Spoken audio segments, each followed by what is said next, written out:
Welcome to Seaway Whisky Wire. Tonight on the bar we've got the Ardbeg 5-year-old Wee Beastie single malt Scotch whiskey. Stay tuned.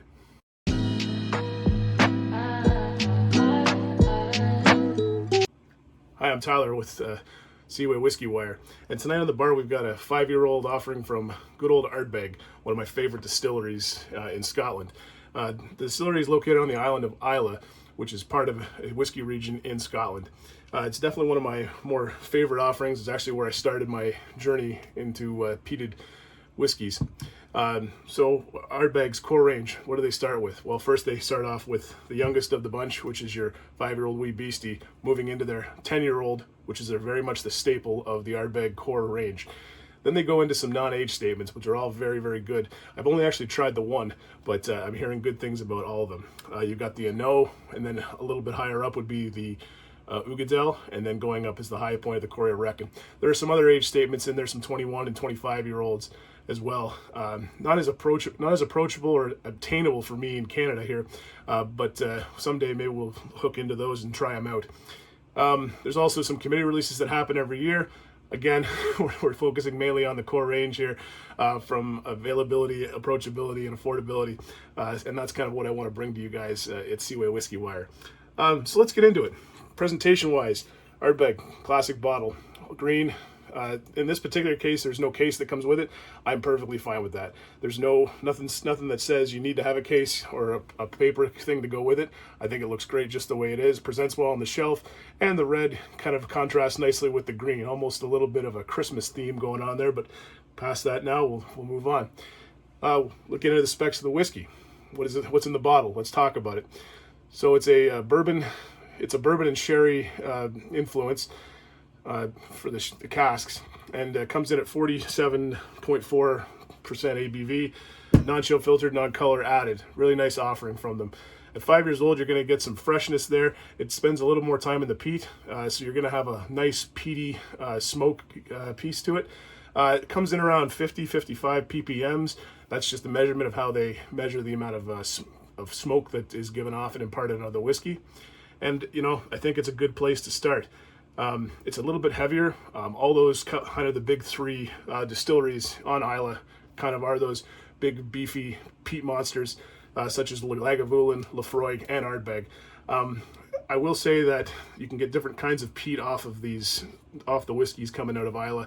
Generally, it's either a kind of a medicinal or iodine note, but in this case here, I think that you'll get more of a campfire, bonfire style note off this, and I find it very refreshing. It's a big kind of heavy peat on it, and we'll get into that as we get through the presentation and into the tasting and nosing. As far as the tasting is concerned, gotta love that top. Yeah, very classic Ardbeg flavor there. It's a nice fresh whiskey, and it's going to come in with some very nice notes to it here. Again, didn't spend too much time in the casks there, only 5 years old. So you're only going to get a nice kind of clean note to that. The coloring is obviously no color added, so it's all natural, but you can see there it's not too dark. Nothing wrong with that at all. Let's get into the nosing.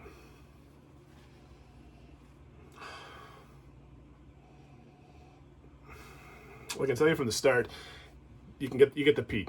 It's not like I said, not an iodine note peat, much more of a bonfire style peat. It's actually quite nice. You get that briny note as well of the ocean, that salty air, a little bit of lemon.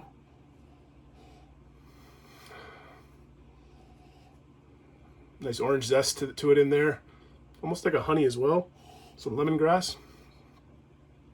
Again, it's kind of interesting when you get these notes from in here. People would think, oh, you know, smoky, lemongrassy, orangey, this doesn't sound good to me. Trust me, if you get into it and you become a peat head like I am, this is the kind of stuff you want to smell. Yeah, very nice. Obviously haven't added any water, and usually don't. It's a very smooth whiskey, and I like to kind of go at it. But let's get into the tasting notes and see how it presents. Slàinte.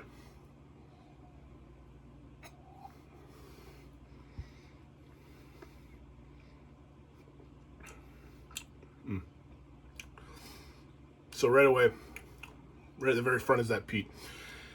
It's a nice peat. It's not like taking a big heaf off a cigar or anything like that, but it is kind of has that nice tobacco note to it. kind of light, but robust. Picture yourself if you were to go to the ocean with a big jug of water and collect it and pour that on top of a bonfire while enjoying a fairly light cigar. It's kind of a weird combination, I know. Trust me, it's there. And I'm finding it quite pleasant. You get that note of those citrus notes that are very much familiar with Ardbeg and synonymous with them. You get that earthy kind of flavor as well too. Not dirt, but just that clean field grass, lemongrass kind of thing. Almost a touch of heather. And it's very, very light, but it is there. I'm going to have to go in for another bit here to try some more. Because I really like this whiskey, if I haven't already said that. And just the nose is just adding to it.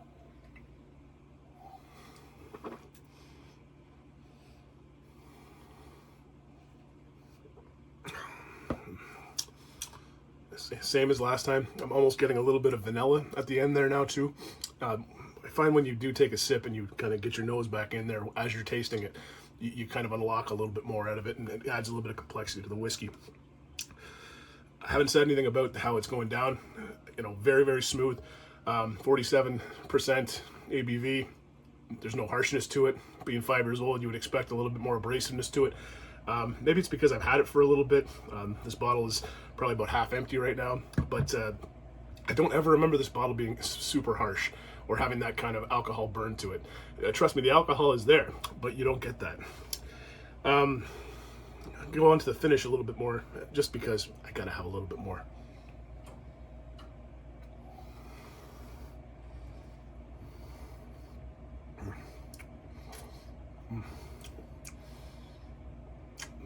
Get a little bit of candied orange peel in there. Again, not that I eat candied orange peels. It's just that remnants of that kind of sugary, syrupy kind of orangey, like candied fruits, but it's orange, very much orange and lemon. Finish is long. You can still feel that. I can still feel it in the back of my throat. Very warming, coming down. The peat smoke is definitely prevalent. It hangs around. I've got it in my mouth. It doesn't taste like, it's not a leathery peat smoke. It's more of a campfire again, that bonfire style of peat note. Yeah, this is a big, big favorite of mine, and this is why. It's complex, not too complex, and you're very approachable, and you can get into it. Yeah. Value proposition, as far as I'm concerned, I can tell you right now, this is about $93 in my area. It seems a little steep depending on where you're from. If you're from the US, you're used to paying in the 40s for this bottle here. But I can tell you at $93, this is a very, very good value in my opinion. You could probably go a little bit different route if you wanted to. Start with a Bowmore 12. It's about $75 in my area. If you wanted to, you're not going to get the same type of peat. You're not going to get that same kind of influence, that Ardbeg kind of oomph to it. And for an Ardbeg fanboy like me, I can't say no to this. So I'm gonna have to give it a recommend of buy. Quite frankly, being an Ardbeg guy myself, I'm probably gonna end up stocking this and enjoying it for time to come. But no, very good offering from our friends at Ardbeg, and yeah, very approachable. If you were looking to get this bottle, it should be widely available, as it is part of their core range. You might have to hunt a little bit. I know in my area it's a little bit tough to find sometimes, but not completely unobtainable. In conclusion, yeah, the solid buy and stock if you can. If you like the peat, yes. If you're not a peat person, you're looking to kind of give it a try, maybe go to a bar, maybe try the 10-year-old first. Or like I said, try something more economical, like the Bowmore 12, just to see if you want to get into peat.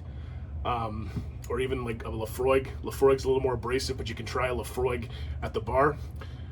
But I think this is by far, for the money and for what you're getting in the bottle, it's well worth your time to go out, seek it out, and find it and enjoy it. And I know I will, and for years to come. Thanks very much, and if you like this video, please subscribe. And this is something new we're trying, and we want to try and do this every week to get this out to you guys. And yeah, hope you enjoy your night, and hope you had some fun. Thanks.